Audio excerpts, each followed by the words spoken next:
I woke up this morning and I felt we are at such a turning point right now. Sort of like fossil fuel industry and, the conservative powers that are to sort of know this is their last opportunity to really exploit everything, to deregulate, to dump poison, to do whatever they like and get as much oil out of, the Arctic and wherever, out of Greenland, all these absurd ideas. Because in 30 years, we all will suffer from global warming and it will be impossible. So it's like the last hooray for them. And I felt really depressed because it's so hard to fight this, but this is also the time to fight it. It's going to be a tough fight. We are up against the money forces and the huge established fossil fuel companies. I lived through the Woolsey fire that devastated this whole area. Even spoke to many people about the experience, and even for people who have lived here all their lives and have experienced fires in '78 and sometime in the 1990s or so.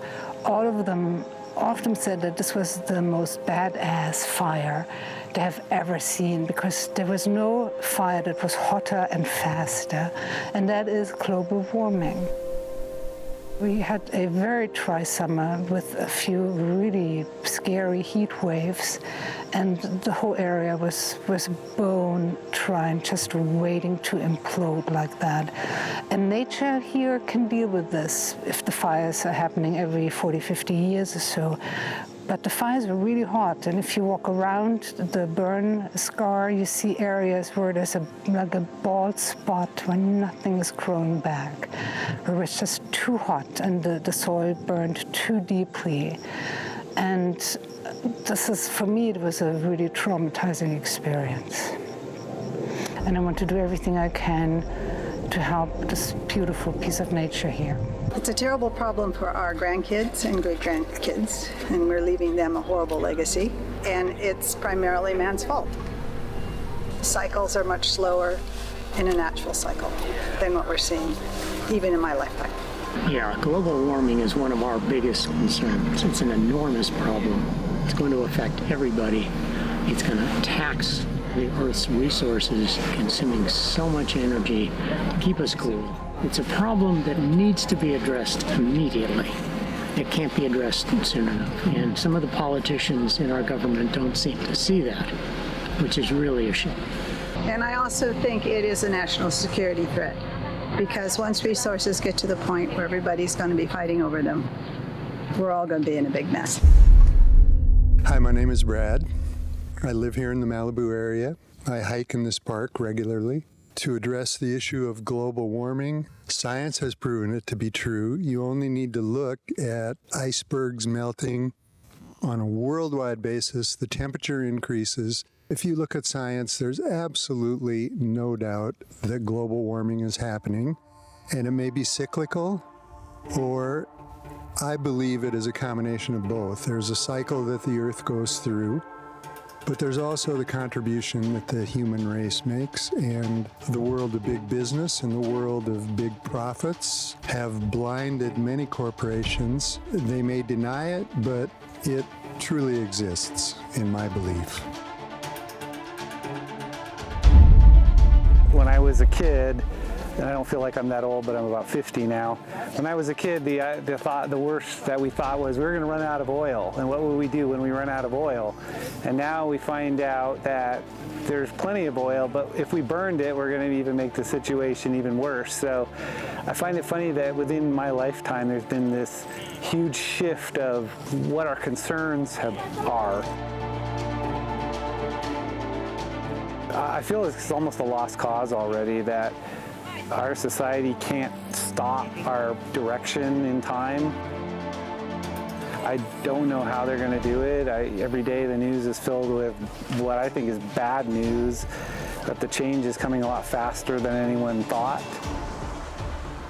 I'm scared. I have kids, but I feel like I'm nervous about what their future is going to be like, and so I'm not happy with the way the situation is, and I think that more changes need to be done as soon as possible. So I'm Anne-Marie. And I'm Karen. And we're just out here hiking in this beautiful nature spot here. And You know, we do this.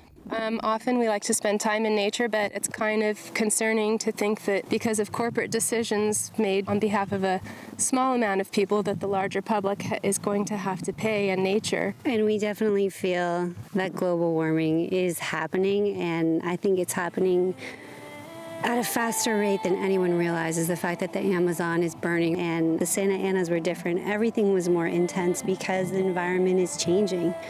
It's happening. It's already happening. There are going to be more and more environmental disaster, climate refugees. People are moving already. We're at least in a community that has resources. I hate to think about the other, communities around the world that may not have as many resources as us, and they don't have any part in making the choices. The technological and corporate choices that are contributing to global warming, but they're paying the highest price. I'm Matt, and I've lived in California since 2002. Global warming for me is certainly a real concern. It's hard to objectively know its true impacts, but I think we're definitely seeing an increase in greenhouse gases. I think it's hard for people to care about things that might not impact us today or tomorrow, and so that's why I think it's difficult to decide how to best combat concerns like that, because we have to plan far ahead, and people inherently, I think, don't care about things that aren't immediately in front of them. I think the practical issue is that the people that are going to pay the price aren't even born yet. We're having to look out for people that will ultimately love a lot, but we haven't met them yet. Yeah, it definitely takes a lot of foresight, more so than a lot of people are used to. And the effects are, they'll change the basic human experience. Doesn't seem like in a good way.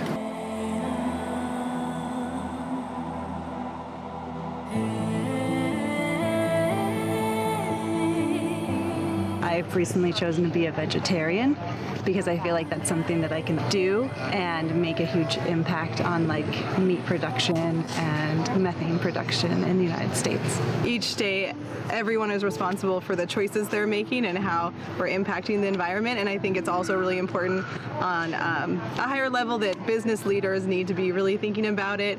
I think of Amazon and the way we're getting all these packages and plastic. So on a consumer level, we can really affect or make a change by choosing to not buy from a continuous source that's going to be creating more plastic. But then also we want our business leaders to be also thinking about all of that as well. 6-8 months ago, a fire ripped through here, and it was one of the most devastating fires that we'd seen in LA County. I worked for the LA County Sheriff's Department. It's the worst I'd seen in 36 years. And some people say that's evidence of global warming. I don't know. I'm not a scientist, but it was pretty bad. We evacuated 240,000 people from this area. It's finally coming back, and today is the first day since I've been hiking this trail since that fire that I actually saw a deer. So hopefully it's recovering. So I'm not 100% sure what global warming means or the effects it's having on the planet, but I do know the signs seem to indicate that we have some challenges facing us. I love to come outside and run and just kind of be out in the park here. I guess in terms of climate change and global warming, I'm from Portland, Oregon, which is just a massive center for natural resources, beautiful parks, beautiful landscape.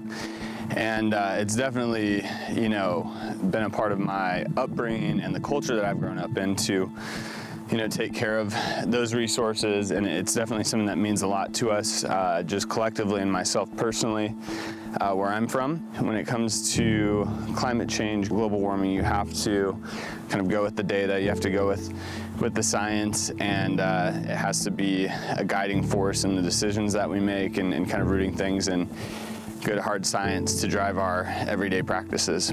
Oh, hi, my name is Yelba Zoe. I am a resident of Los Angeles. One of my favorite hobbies is hiking. We're in this beautiful Malibu Creek State Park, and I think one of the scariest things about global warming is when we hear that we have 10 to 12 years to change our planet, so it's not on this course of constant hurricanes. I think in a way, this is beautiful, right? So people can point to this and go, nothing's wrong. It's a gorgeous morning, you're hiking, but of course, if you look behind us or you see all the effects of the fires that happened last year here in California, and that's when it becomes real. the best that we can do is challenge our leaders to do something about it, because it's not going to change without our governments addressing this on a global scale. And that's when it gets scary, and I think we have to remain optimistic that we can make a difference, even though we've done a lot and are continuing to do a lot. Hi, my name is Fabrice. I think global warming, or however you want to call it, people have different names for it, is an important issue because, well, we live on this rock and there is no other rock that we know about that we can live, so we should really take care of it. And it's an individual responsibility, I think. There are organizations that are, like, I'm thinking about the Sea Shepherd that I like a lot, who are taking care of the sea animals, and a lot of things you can do. I mean, it doesn't have to be a full-time job. Recycling and making sure what you buy is recyclable, so forth. Buy some, cancel the plastic bags. It starts with you, and then by setting the example, you're showing others that it can be done, etc. So it's like a small stone, but it ripples far and wide, I think so. And then, of course, at higher levels, if a lot of people do that, then we can reach higher level of society. This is real, and this is happening. And if we don't get it together and we don't start changing something, we're gonna have some very serious consequences. So I do my part, and she cleans up. Look, she's got trash right here. Yeah. Every time we come here, she fills her bag up with trash.